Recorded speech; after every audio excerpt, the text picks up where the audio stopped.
Hi guys and welcome to Encore. I'm Connor. I'm Jordan. And here are our February monthly favourites. So, one of my February favourites was Follies at the National Theatre. I love Follies so much. It's a 10 out of 10. I've seen it before as well, so I've seen it when they brought it in originally and now with this cast as well, and they are both the same show but very different as well. So it's amazing. It's just like a luxurious, expensive musical. It's gorgeous, absolutely gorgeous. We saw it together. We went to the official press night of the new cast. And I'm not going to lie, I was a little bit nervous of the duration because it's 2 hours and 15 without an interval, but it works. I didn't feel uncomfortable. I didn't feel like it was going on too long because it's really quite pacey. Yeah, I think because there's so many of them in the cast as well, you kind of are always switching your attention to someone else whilst still having like the underlying story of like the four loves that keep intertwining. But it's just so lavish, isn't it? You're just like, this is what I want my life to be. I want to wear beaded costumes and feathers in my hair and live my best life. Check out our review of Follies at encoreradio.co.uk. My other February favourite was NBC's Smash, an oldie but goldie. I love Smash so much. I think I've watched it about 10 million times. Now, if you're at home going, what is Smash? It was an American TV show that was 2 seasons, and it was a dramatisation of creating a Broadway musical.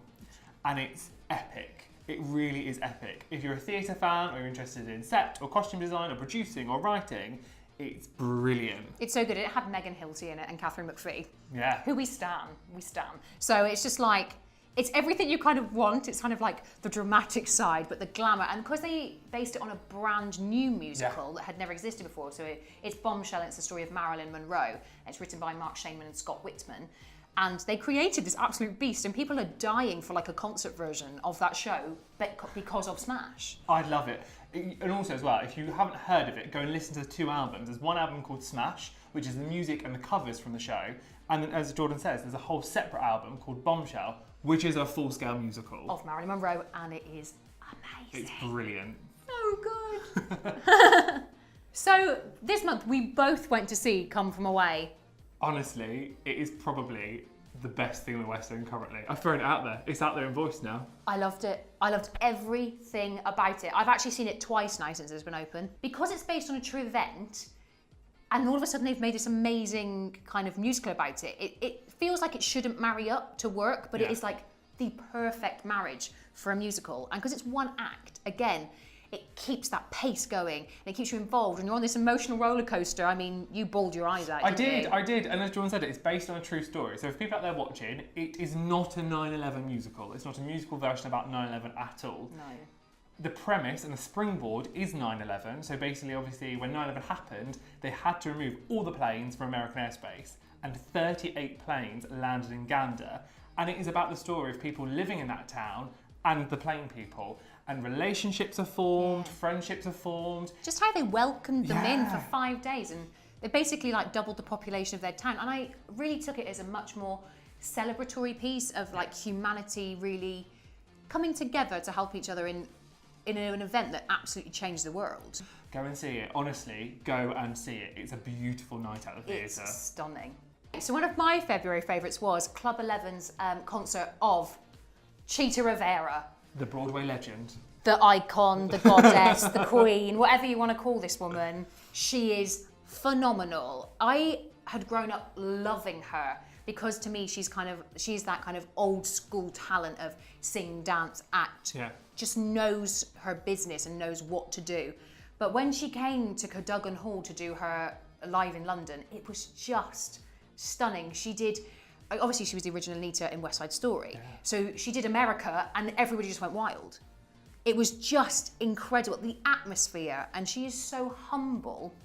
And I think that's what people really liked about Chita's concert, is the fact that it was real showbiz glamour mixed with just her as a person. And I think it's so... Yeah, you missed it, didn't you? I did, I really did. You'll never miss a Club 11 concert again. No, and I think for those people out there who haven't heard of Club 11 are very much the musical theatre concert people. Yeah, it was just incredible. And she's 86, and she was just belting face, doing if she dropped in the splits, I think I would have died. She didn't. But she was just phenomenal. I loved her, and I will always go back to Club 11 just for the sheer standard of their concerts. They're just phenomenal.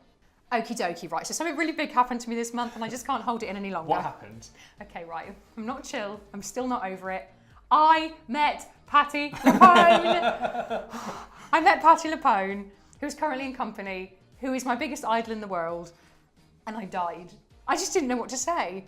I did not know what to say. But on a different note, guys, she's currently starring in Company, which is now going into its final month. Not long left. And if you haven't seen it, it's honestly one of the best revivals I've ever seen because it did something different. Yeah. It took existing material and Marianne Elliott really changed it up, but in a necessary way and made it very now. When people first heard Company that come to the West End, they were like, oh, is that going to work? Because is it going to sell out like it has? And it did because it's now made relatable for And today. I think that's the thing. It's been had that change. It's been made different, but also it's still celebrated. They've not ripped the music to shreds. They've not reorchestrated. They've just gone, oh, that's lovely, but let's just swap it. Let's just bring it in. Yeah. And people are now saying, Bobby should have always been a girl. I can't imagine. I can't imagine Bobby as a man anymore. No, that's what a lot of people are saying. Especially because I've only ever seen the live version with Rosalie. Yeah. I don't know what it would be like with a man now. And obviously, Company has a stellar cast with Patti LuPone, Rosalie Craig, Jonathan Bailey. Oh God, yeah. It just keeps going and going and going. They are all absolutely incredible, but like we said, it is going into their final months and it must end. There is no way this is going to extend now because there's other shows scheduled to go in. Les Mis. Les Mis. It's waiting in the wings. Yeah, literally. But we honestly champion Company and what Elliot and Harper have done with their revival of this incredible Sondheim piece. And we really hope that maybe this isn't the last we've seen of it. Maybe it'll go to Broadway. Maybe it'll come back. You never even know. like a little live version, like an NT live cinema recording. I think that could work. Oh yeah, I'd love that. Anyway, I met Patti LuPone and Company's great. So that's it. Those are our February favourites. Now please go and follow Encore Radio on all social media and go to our website encoreradio.co.uk for all the latest news and gossip.